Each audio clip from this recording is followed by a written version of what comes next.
Molly. Welcome to episode 3 of the SatoSHE Show. Gosh, episode 3. I can't believe we've made it this far. Me neither. We're so disciplined. I mean, me and you have made it this far, but Mia clearly hasn't. Yeah. It's okay. We'll replace her. Somebody new. Where is Mia anyway? I think she's in Mexico. Or I think she's at an event, isn't she? But I can't remember what it's called. Something Bitcoin. Anyway. Yes. Yes. She'll be back, don't worry. Yeah. So we thought while Mira is away, we'll just continue doing this ourselves. And we're going to have a guest on. We mentioned we would have guests on the show. And somebody actually wanted to join the show. And we feel extremely excited and also a little bit anxious because she's a podcaster too. And we want to make a good impression. And I also feel extra bad because, as you know, before we launched our show, we thought of our tagline. And we made our tagline the first all-female Bitcoin-only show. And we thought that's true. And then remember how I said, hey, why not have this guest on? She's a fellow podcaster and she just published a book. And we thought, wow, that's really good. And then we asked her. But we didn't bother to think about the fact that her podcast is all female, Bitcoin only, and a lot older than ours. So welcome, Anita Posch, and I'm very sorry. Hello, no need to apologize. Hello, Lena. Hello, Molly. Thanks for having me on. Hi. It's a great honor to be here and being your first guest. And when I heard you saying that you're the first all-female Bitcoin-only podcast, it's just me. I'm the female podcast host. I started in 2018, but I, of course, have male guests. So basically, I'm not sure if you're going to have male guests, but from the host side, yes. I think I'm the first. Maybe somebody else also was before me. I know Stephanie Murphy from the Let's Talk Bitcoin podcast, but she's not the main host. She's one of 4, I think. But maybe I also don't know something. But now my tagline is first female Bitcoin only podcaster. It's okay, you can have it. I thought if you can't have it, I can take it. Yeah, I can't believe that we looked around and we thought about this and we invited you and we didn't think about the tagline. But now our tagline is the all-female Bitcoin only. I thought since you did the research already, I can take the tagline now. Yes. I'm not sure if you can trust my research, given that it was incorrect, but... Yeah, someone else will probably come up and be like, no, I'm the first all-female hosted podcast. And we'll just go around in a big circle. Exactly. But then we have learned something again. Yeah. Mm-hmm. Anyway, isn't it great that there are so many females in Bitcoin, though, doing podcasts? Yay! They are going more and more are coming up. And I think that's really awesome and great, yeah. Yeah. Mm-hmm. We felt that a lot of, female or podcasts that involve female hosts are not Bitcoin only. So that's actually why we launched this podcast. And, to each their own, but we only want to talk about Bitcoin. Like you, as we suppose. Exactly. I think it's enough to talk about Bitcoin only because there are enough things happening that you can cover, and the stories are more and more with each year. I can't compare this now you were back there at the same time, like even longer than me, like in 2017 when I started. You could really follow the development, you thought I'm not missing anything of it, but now, it's growing immensely. It is. So you've been around since 2018? 2017. In 2018, I started the podcast exactly in August, so it's 3 years now. Yay! Wow! Congratulations! Congratulations. The third birthday. Thank you. Wow. What led you to Bitcoin? How did you find Bitcoin in 2017? Yeah, well, I actually studied urban planning, and when I finished my studies in 1997, the internet came to Austria. So I had my first email set up in 1997, and I got immensely interested in the internet and these new forms of communication that were possible. And I bought my first HTML book and built my first website. And from then on, I switched careers basically and was working as a web designer. I did huge or large e-commerce projects. And we also, when I was self-employed, I had a partner and we had a company together.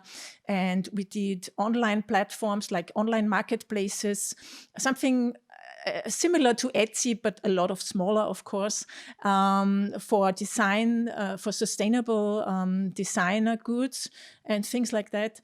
And in 2016, I thought to myself, because at that time I was employed in a bigger e-commerce company, and I thought to myself, actually, I want to be self-employed again, and I want to do something new. I was looking for a field that really is interesting to me, where I can also contribute to the greater good in a way, because like all those consumer goods stuff. I was selling motorcycles and in the other company goods for gardening, and I thought to myself, that's not really what I'm interested in anymore. There must be something bigger where I can contribute to.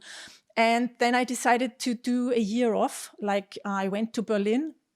And was scouting my next topic of interest, where I also want to work in the field. And funnily enough, 2016 in Berlin, there was already the Bitcoin bar.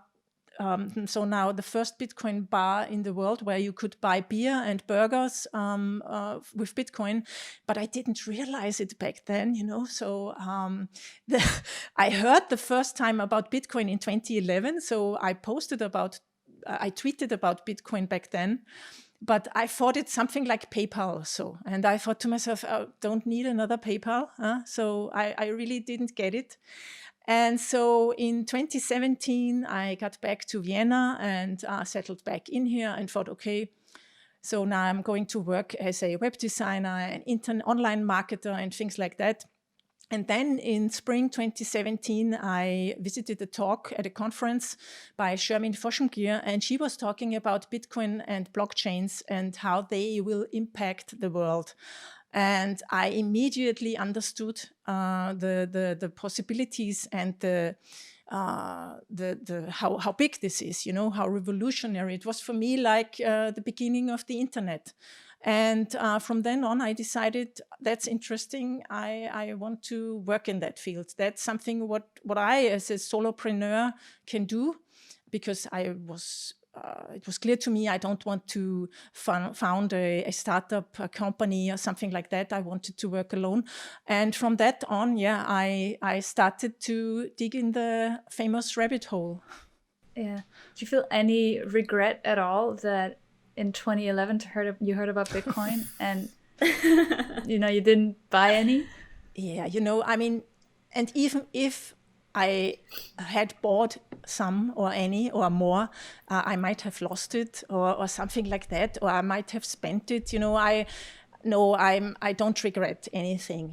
It's life is the way it is, and you can only go step by step. And new knowledge brings new experiences and so on. And that's why I got into Bitcoin in 2017. And I think I was still early, and we are still early now, so no regrets. That's very healthy. Good attitude. Wow, that's so cool. So are you a full-time Bitcoiner then? Yes, and I'm very, very proud of that, and it's great. It's really, really great, because I always wanted to achieve that. I have my coffee here, and it says, do what you love. And that was always like my message. And then someday I realized it's not do what you love. It has to be love what you do. Because do what you love would be like, okay, I'm doing something professional that I love to do as a hobby because, yeah, I like it, you know. But then you don't have the endurance. You don't have the power to go this marathon because it's not a sprint, it's a marathon. And so I'm really happy and proud that I made that. I mean, that I made that possible for myself. And also that switch, you know, from being an internet marketer. I mean, I lived from that, you know, it worked. And I just said, I want to work in this new field. And so I changed that in a long process. Wow. I have my coffee here and it says Bitcoin is fuck you money. that's okay. I need one of these two. I will ask Bitcoin Meme Hub, I think, made it together with Samson. Oh yeah, and great. What's really cool is this. I think we have some of those mugs at our office as well. I think Samson has sent us some. Yeah, the guys love them. They're very cool. Yeah, they're cool. I mean, you can only use it with like people like you and me. I mean, everybody else would be pissed off maybe. People are so sensitive. No, not in the Bitcoin space. Fair enough. So when you found Bitcoin, you started working in the Bitcoin space, that you feel like that's you compared it to the early internet. So is it like it feels like a calling, or it feels like this is exactly the space you want to be in right now?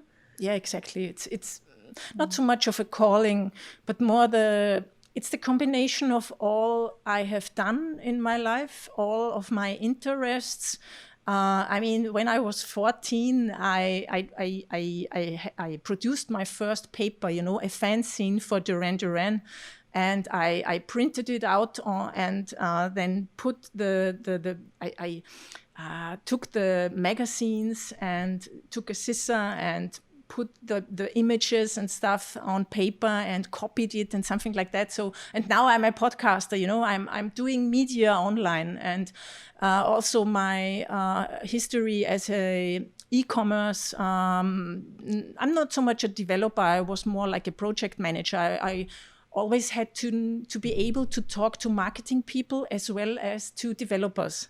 And I think that's a very important knowledge or experience I have for explaining Bitcoin, because I have to understand the technicalities and break it down to newbies or beginners or people, who interested in it. And so I think everything basically came together. Also my interest in like economy from people for people, you know, that's basically always what I did, and what I was interested in nurturing, you know, like helping people to start their small business, connecting them, and all those things. And I think that very wonderfully comes together, everything in Bitcoin, and also the open source thing, like the philosophy, and fuck the system a little bit. Do you know what I've noticed? Whenever you're talking to Bitcoiners, they always smile when they're talking about Bitcoin. I was just noticing that with you, Anita, when you're talking about it just then, like, you're smiling, and I just think that is so beautiful. Like, that's how Bitcoiners feel about Bitcoin. Yeah. Like, I'm smiling right now just by talking about it, but no, sorry, that was just a little side note. No, but you're right. I mean, it's basically what I want to do, and I always get enthusiastic talking about it. You know, when I have to explain this, sometimes it happens, of course, that different people ask you the same thing over and over again. You know, the same fart story, the same.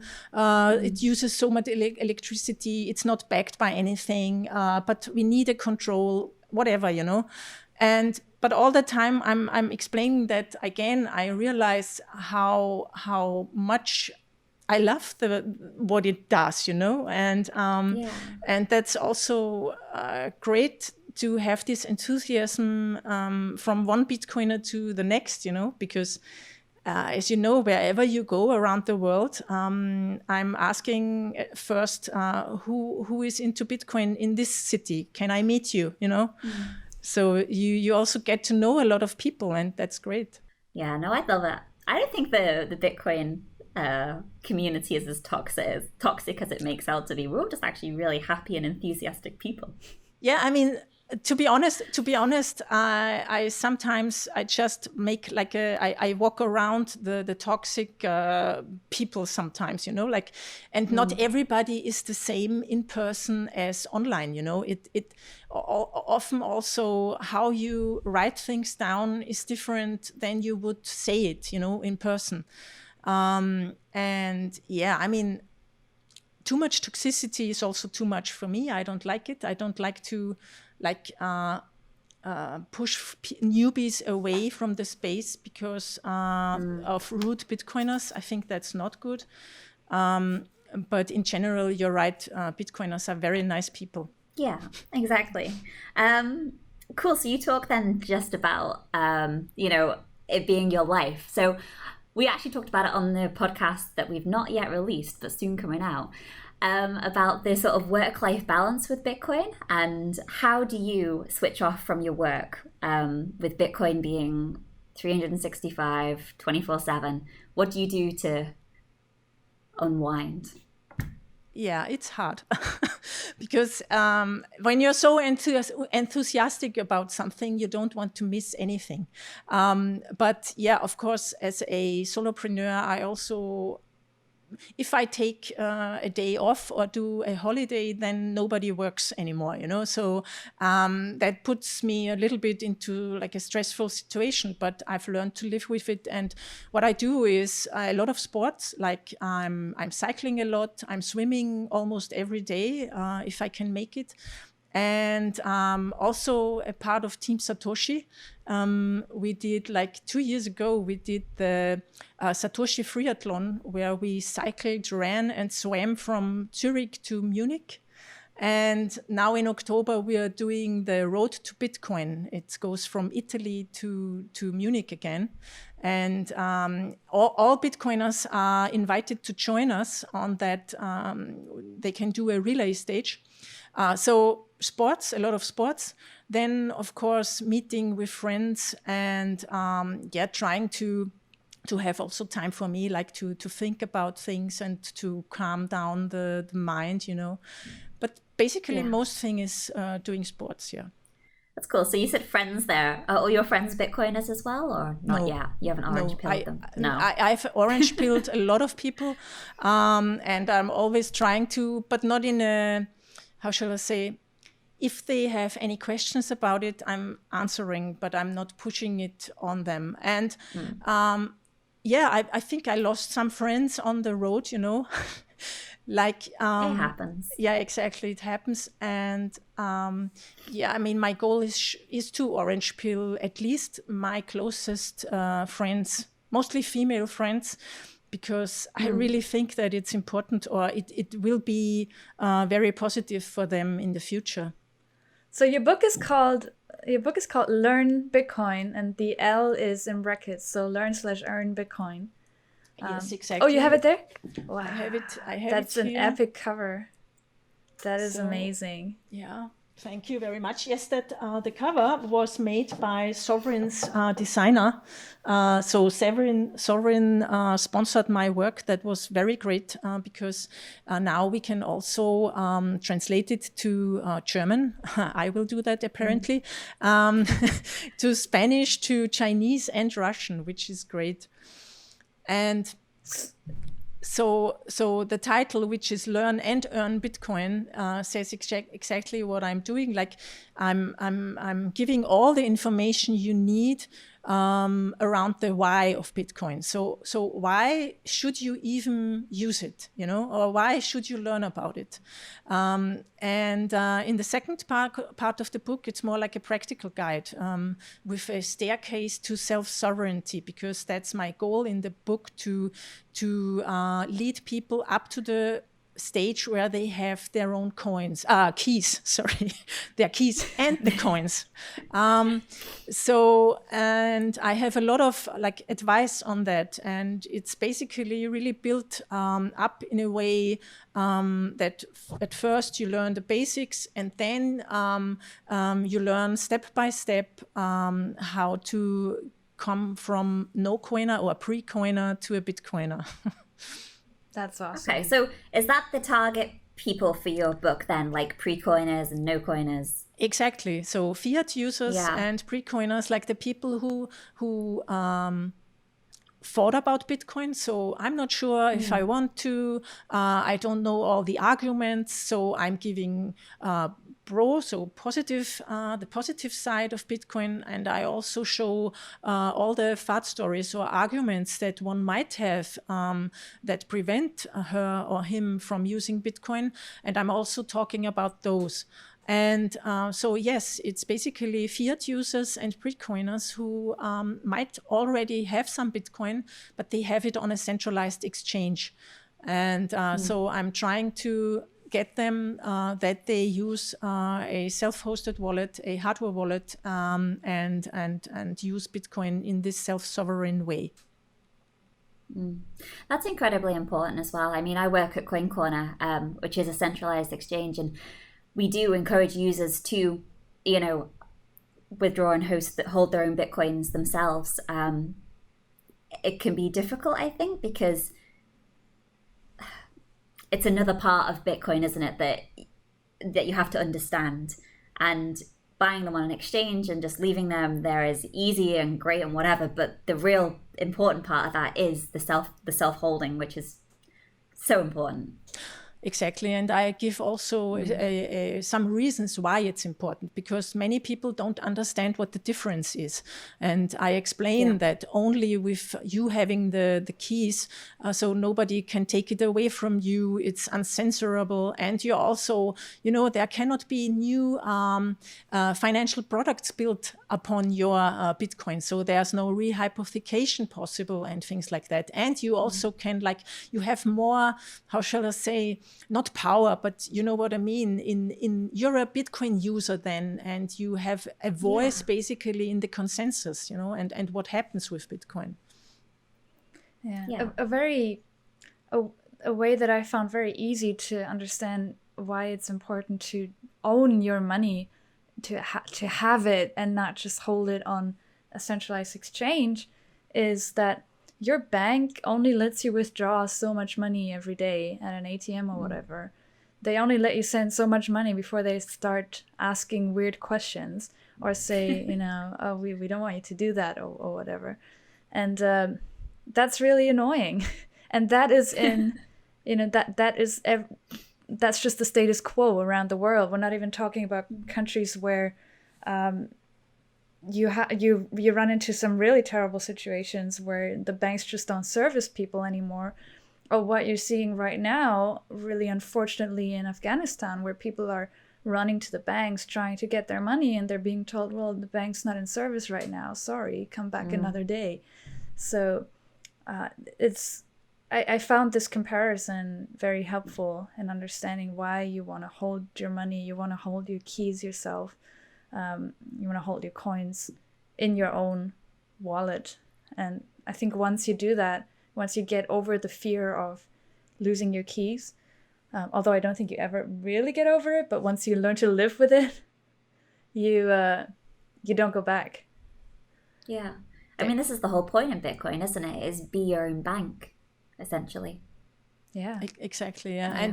And those, what you were saying, referring to now, Lena, like in Afghanistan, the situation that's happening all over the world all the time, like in Cyprus, we had it 2013. In Zimbabwe, it has happened so many times to the people there. So the banking services are not really working there. That's the general situation. But sometimes the government just decides to change the account currency. Like people have US dollar in their bank bank accounts. And from one day to the other, the Zimbabwean government, or let's say dictatorship, says, so now it's converted into a new Zimbabwean dollar. So basically, from one day to the other, they extract all the value from you. And you only have those Zimbabwean dollars anymore that lose value every day. And so, yes, Bitcoin holding the keys protects you from these sorts of also bailouts and things like that. What do you think is a barrier to people understanding this? Because I suppose to Bitcoiners like ourselves, this seems like common sense. It's we see things happening around the world, and we understand that the only thing that's between Molly in ourselves in Europe, basically, or in the Western world, or anywhere really, the only thing that's between us and a situation like that is a switch in government to an authoritarian leadership. And we feel so foolishly safe from that, but it can happen so quickly. So what do you think is the barrier to people seeing this and realizing this, and then understanding, okay, wait, my money's not mine, my money's not safe in the bank? It's the same, it's education. I mean, we don't learn that. It's education, and we're used to it. Yesterday was the 50th anniversary of Nixon, breaking the gold standard with rendering the US dollar to a fiat money, a currency that's not backed by anything anymore. And most people of us weren't born back then. So we only know the fiat system, and we only know a system that works with banks, which is a great difference in between our Western world and like African nations or less developed countries in the world, where banks not work like here, and where billions of people also don't have access to a bank because they don't have an ID. And these are all things that we don't think about. And coming back to the thing with the banks, I think we never learn in school how money is created, what it is, who's in charge of it, or why does anybody have to be in charge of it, And we also don't learn how to save, how to keep how to have healthy finances at home, like with your own spendings, or if you run a company, you have to learn that all by yourself. And I think many people are also just, they trust their government, and they want a bank to be in control because they are educated that way. I mean, I learned it the same way. You bring your money to the bank and then you get interest. And funnily enough, I never really saved because, I mean, even back then, 20, 30 years ago, when I could have done it, I thought, but with these like 1%, 2% interest rates, what does that help? I mean, and now with Bitcoin, I found a solution to also this problem of inflation, because that's basically eating your gains away. So and now when we have like 0 interest rates in Germany, or even negative interest rates, it's even worse. So Bitcoin is basically the only solution to that problem at the moment. Or you buy property like a house, but who has so much money to do that? Less and less people have. Yeah. Not yet. Haha. Yeah. When I was, how old was I? 9, I think. So I had a bank account, and I lost my bank card. It was like my first bank account. And I was so ashamed that I didn't tell my parents. And I found the bank card again a few years later. I think I was 14 or something. And I checked out the bank account, and I had it on like a savings account. I had like 24 euros or something. And I had earned 50 cents in interest, and I was so proud. I still remember that. Wow, that's awful, isn't it? It is. That's so bad. But like you say, I mean, you just don't get taught this stuff at school. I knew nothing about money. Well, I realized I knew nothing about money until working in Bitcoin, and actually, I don't know whether the right phrase is unlearning everything you know about money or learning everything about about money is, I don't know which one it is, but yeah, it just opens your eyes. And that's, I think, unfortunately, like you say, a lot of people do just trust the governments and go along with it, and because it's all they've known. Maybe the upcoming generation are a little bit more savvy. I think they are realizing that they're not getting interest in their bank accounts, and that's why you have challenger banks, and they're kind of like a stepping stone, I think, between traditional finance and like new finance, like Bitcoin. But certainly for the like my parents' generation and like older, this is like the monetary system is all that they've known, and they struggle, I think, to get their head around this concept of Bitcoin and cryptocurrencies.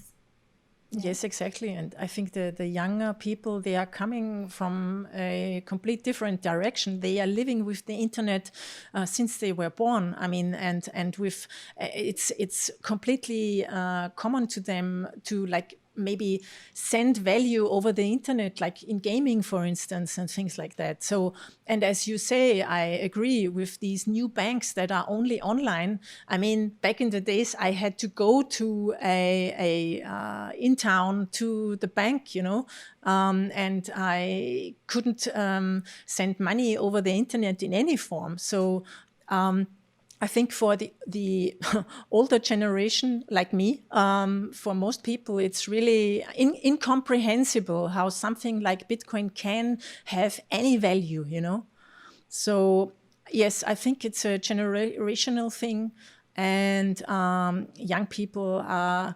a baby born yesterday or something like that will never walk into a banking office or something, Mm-hmm. That's it. I've got a little boy and he's 4, and he can recognize the Bitcoin logo. Maybe because I talk about it too much, I don't know. But he knows Bitcoin, but he doesn't know like banking logos. And yeah, I just think that's the way the next generation will go, is that they will know Bitcoin. His first bad word he will learn is shitcoin, I guess. Yeah, it probably will be, actually. Probably already did. Yeah. So, Anita, you're a Bitcoin educator, and like your job is educating people on Bitcoin.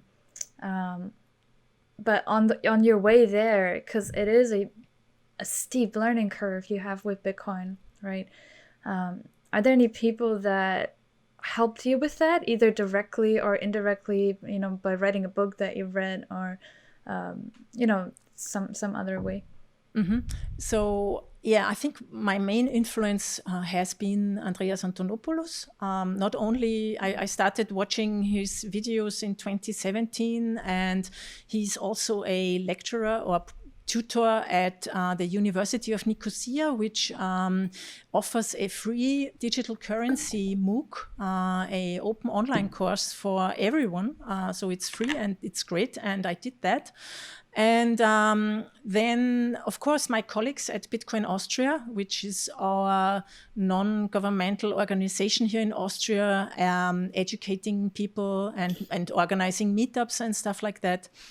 And then, yes, I had 125 guests on my show. So basically all those guests were my teachers, and which is a great idea why to host a podcast.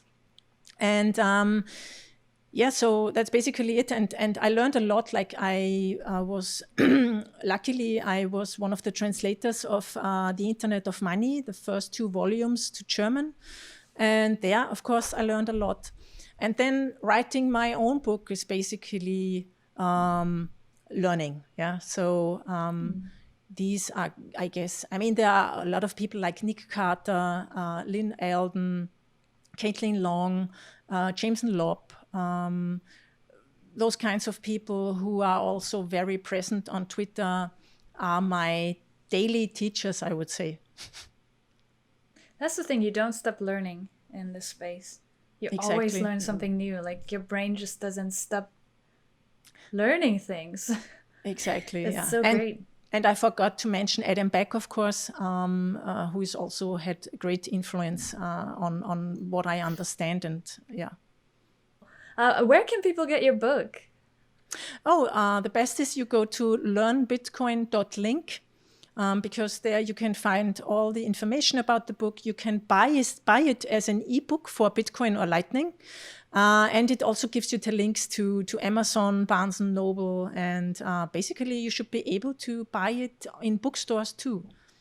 That's cool. We'll put links in the show notes and everything as well. Thank you We very live much. in a time where you can buy Bitcoin books at the bookstore. That's beautiful. Amazing, isn't it? Yeah. I'm just interested. Do you see a difference in how German speakers react to Bitcoin or to your educational content and, people outside of the German-speaking realm? That's just my personal interest as a German. I can only in general say that I think Germans are more, I think you say, reluctant to use Bitcoin than Austrians. Austrians are a little bit more open to it. But in general, the difference is bigger in between Western countries or developed countries and not so good developed countries, because people there understand immediately when you tell them about the fact that Bitcoin cannot be inflationed, it cannot be censored, you can send it everywhere in the world for really a small fee, and it's fast. And these are all things that those people don't know. I mean, and so I always have the feeling that German speakers in general are more like, I don't know, I trust my government more, I'm scared about what happens, and who's paying the taxes then. And in underdeveloped countries, people are, show me how it works, I want to use it, my interview partner from Zimbabwe, my friend Aura, for instance, she used it for her school to like, we sent donations to her. I made a donation campaign for her and we sent Bitcoin over, and she was able to open up the school again where she's the headmistress of. But then she also started to use it for herself, of course. I mean, if something works, you use it. And now she's sending Bitcoin to Kenya to a freelancer whom she's working with. Her parents own Bitcoin. And I was asking her recently, and have you sold your Bitcoin because it went down like 30%? And she said, no, I mean, I trust that it goes up again. And I find that that's so great, and the attitude, people are also much more experimental. They need to, because they have to hustle every day to find the money to pay their rent and all the other things, So there is much more innovation, and I try new things. I want to try new things that can help me in these countries than here in the Western world.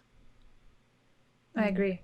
100%. I think that depending on where you are in the world, whether you're in a developed or a non-developed country, Bitcoin is, I mean, it's different things to different people. So like you're saying with the non-developed countries, it is first and foremost a currency to them, and whereas I think maybe in the Western world, it's viewed more as a store of value, and people are buying Bitcoin because they see it as an investment.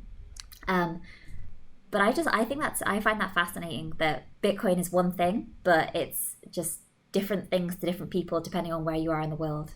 Exactly. Yeah, I see that too. It's it's a tool for them. And often they also have to exchange it into their national currency because they need the national currency there. So, and they don't have the disposable income that we have. They can't save. I mean, if they are lucky, they are able to spare some sats and wait for them to increase. But most of the times it's a tool to get money from abroad, like with remittances to them or back to other people in African countries, or the same in South America, I guess. Well, cool. It's great that you're, taking your time, making your job to educate about Bitcoin. I think, we can't have enough of that, because different people respond to different messages, respond to different tones, to different types of content. And first of all, I think it's impressive that you were able to build this up for yourself. You're a full-time Bitcoiner, you work in Bitcoin full-time, and you spend that time creating educational content. And that's just, how do you... Hats off. Yes. Yeah, thank you. Thank you very much. And I think the important thing for people also to know is Bitcoin doesn't pay you. I mean, there's no marketing department in Bitcoin compared to other, let's say, altcoins. So I think anyone who is in this space working for Bitcoin because of their own personal interest, it's like a, how do you say, a job of love, or like something like that. Yeah. We're not paid shills. Exactly. No. We do this because we love it. And the value is rising. I mean, come on. Yeah, we're in it for the technology. Yeah. No, I mean, basically, I'm in for the philosophy and for the fact that everyone in the world should have equal access to money. But I can't deny that I'm not having fun, or I'm not like seeing the value rise, and I say, wow, nice. Yeah, nice for everyone. I think that's perfectly legitimate. It's part of Bitcoin's design. If there was no monetary incentive, we would not be where we are right now. Exactly. That's what's so beautiful about Bitcoin. It aligns it aligns our human incentives with this massive progress it brings to our planet. That's why it works. It's beautiful. Mm-hmm. Yeah. Wow. Awesome. So Anita, what's next for you? What are you working on next? Yeah, thanks for asking. So I'm starting my podcast again because now I did a break for 2 months because I released or published a book and was traveling. And in September, I'm starting again. And I'm also translating the book. As I said, I'm translating it to German. Other people from Sovereign's team, thank you, translate it into other languages. And then, of course, book marketing. So I stay in the loop and I try to reach as many people as possible. So that's what's next. That's exciting. All the best with that. Yay! Thank you very much. I need it. I need support. Yeah. Support Anita, everybody. In the meantime, where can people find you if they want to support you?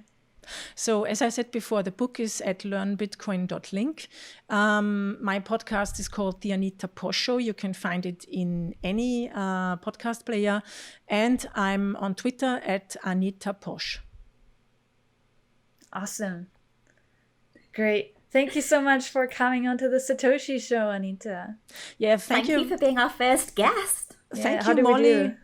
Thank you, Molly. Thank you, Lena. Thank you, Mir, in absence, for inviting me and for the honor to be the first guest on the SatoSHE Show. We hope we did okay. Oh, it was great. Thank you so much. Thank you. See you soon. Bye-bye. Bye. Thanks. Bye. Yeah. Bye.